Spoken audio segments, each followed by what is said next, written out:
Today we're going to talk about the cheapest ways to build a 2000 point army in the game of Warhammer 40k.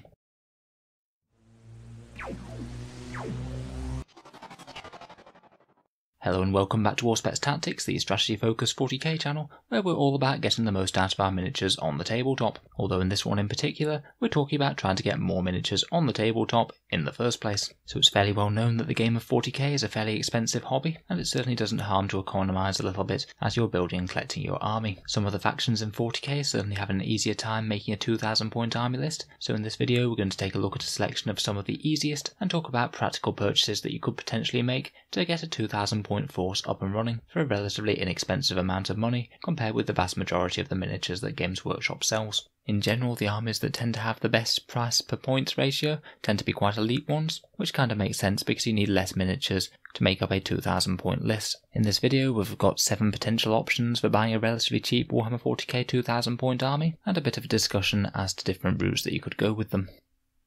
First of all, I thought I'd get a silly one out the way. Surprisingly enough, compared with quite a lot of the Games Workshop options, then just buying a single Warhound Titan from Forge World would technically qualify you to be fielding a 2000 point army, because this one model costs 2000 points in game. I know it's not really an army, it's just a single big fancy killy model, and it's hardly going to be the most interesting to command in game, but I did find the idea quite funny that actually in terms of pounds per point, one of the most expensive models in the entire game can also be one of the cheaper ways of fielding an entire 2000 point army. He's far more expensive than the other options that I've listed here, but compared to the general ballpark of Games Workshop's miniatures in terms of pounds per point, he actually really doesn't do all that bad.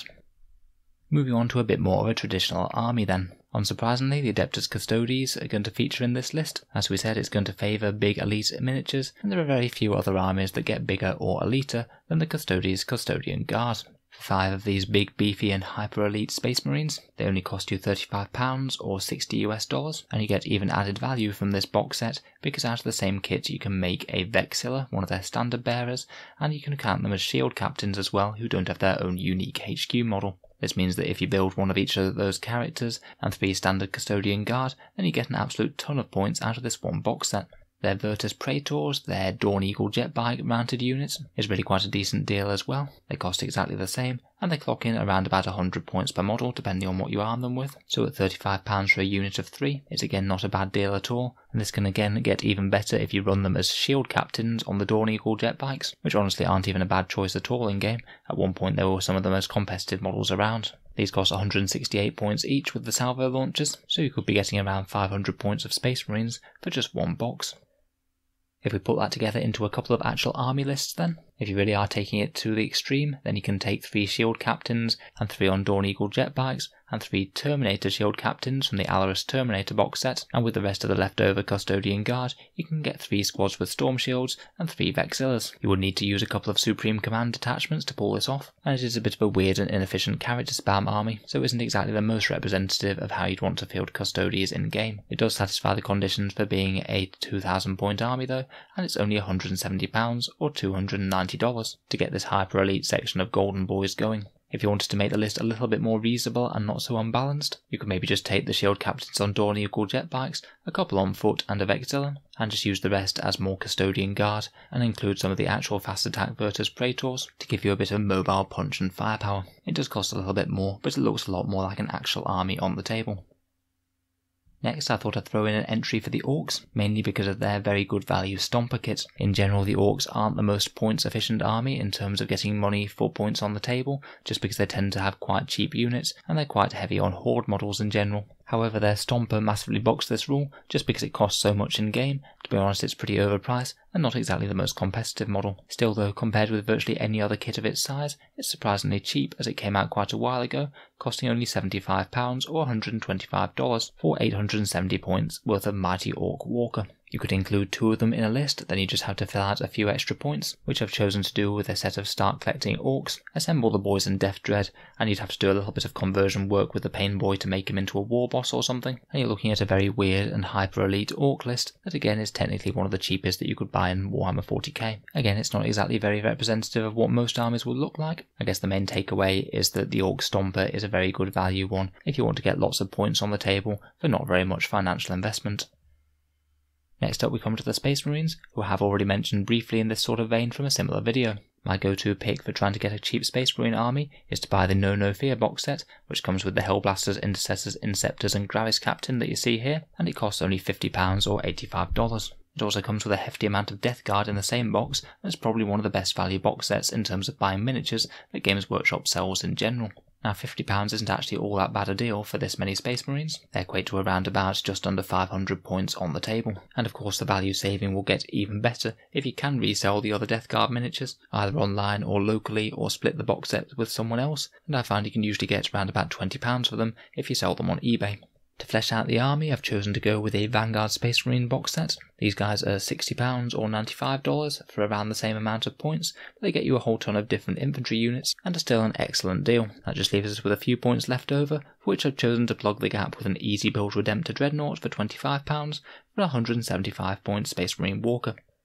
Putting this all together, you actually get a fairly well balanced Space Marine army list, with a battalion and a spearhead, with 3 Gravis Captains, a Phobos Lieutenant, 3 squads of Intercessors, Hellblasters and Inceptors, 6 Infiltrators, 3 Eliminators, 3 Suppressors and the Redemptor Dreadnought. You can get all of this for £235 or $390, and if you do manage to resell the Death Guard, then that can go down significantly. I think the Space Marines really are quite a good deal. This one gets you a ton more miniatures than the other options that we've seen so far, and a lot of new and recent sculpts as well. So I think that this is a very reasonable way to get into 40k and get the proper experience with a whole load of units to command and some interesting options to try.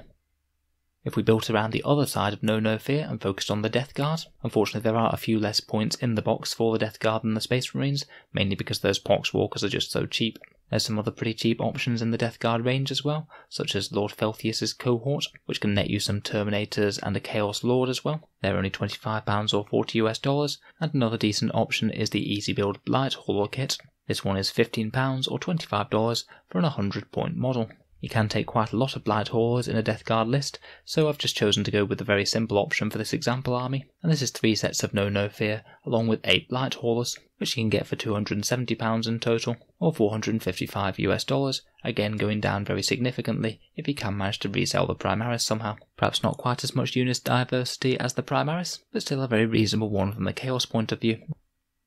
Talking of other Chaos, I thought I'd mention the standard Chaos Marines, who also have a start collecting box based around their half of the Shadow Spear box set. This one is arguably the best value start collecting box set in terms of points for the amount of money that you spend. It's £60 or $95 for around about 570 points of Traitors and Heretics. You get the excellent Master of Possession sculpt, a couple of Greater Possessed, a full squad of the new Chaos Marines, 2 Obliterators, and that menacing Venom Crawler. Just like the Vanguard set, they are all monopose models, but they are very nice and recent sculpts, and they do quite well on the tabletop in covering quite a lot of bases, including anti-armour from the Venom Crawler and the Obliterator's guns. To round out to a 2,000 point list, I chose to include a couple of Demon Princes as well. These guys are £25 or $41 per Demon Prince, meaning that you can get a decent sized Chaos army for around £230 or $367. Apologies, I meant to write 6 Greater Possessed on this one. I forgot that you could field them in units of 2, which means that you can field all 6 and get around the rule of 3 that way if you're using it. Finally, for the factions, I thought that we'd take a look at the Imperial Knights, seeing as they're incredibly elite models in themselves, meaning that you're really not going to need a lot of them to get a full 2,000 point list. In terms of pounds per point ratio, then it's the Knight Castellan at the moment who holds the crown in terms of having the best ratio. He'll cost you £100 or $170, and you get 692 points of Knight on the table. If you pair that with another one that you can assemble as a Knight Valiant, then you can get pretty close to 2,000 points with a 3 Knight list, putting these guys at £300 or $510. I believe the Knights could have been even cheaper if they still had that Imperial Knight Renegade box set that came out when the Codex did, but unfortunately that's out of print now. So that means that at least from this list, it's technically the Adeptus Custodes that take the crown if you are happy to run some sort of weird composite character list.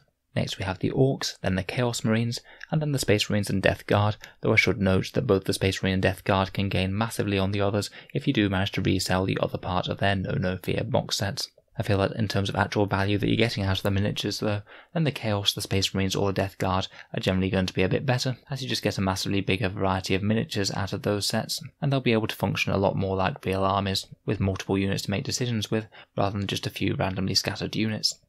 I'm certainly not saying that this is a complete list or anything, I most certainly haven't taken every single Games Workshop kit and reviewed it from a pounds to point ratio, So if you can think of any other armies that could beat this, or you could improve any of the examples that I've seen here, then please let me know down in the comments, and I'll think about updating things in a pinned comment if there's anything particularly interesting. If you've enjoyed the video, then feel free to subscribe to Auspex Tactics if you'd like to see more 40k things. It's usually a bit more tactics focused, but we do plenty about buying and selling 40k as well. If you live in the UK and you'd like to support the channel, I'd just like to mention my Element Games affiliate link that's in the video description below. Element Games is one of the third-party things that stocks Warhammer 40k models, and you can just buy anything through them at a slight discount on what Games Workshop would sell them to you. If you are thinking about ordering any Warhammer 40k things through the mail, then consider ordering through them and giving the link in the description a click below, as it means that a small amount of the profits go to Auspex Tactics without costing you any more, so it can be a way to support the channel if you were going to buy some miniatures anyway. I do have a similar Amazon link for viewers in the US as well. The link's just below the Element one, and if you click that and then search for whatever it was you were after, then a small proportion of the profits go to Auspex Tactics if and when you order. In any case, a massive thank you for listening, and I'll hope to see you guys next time.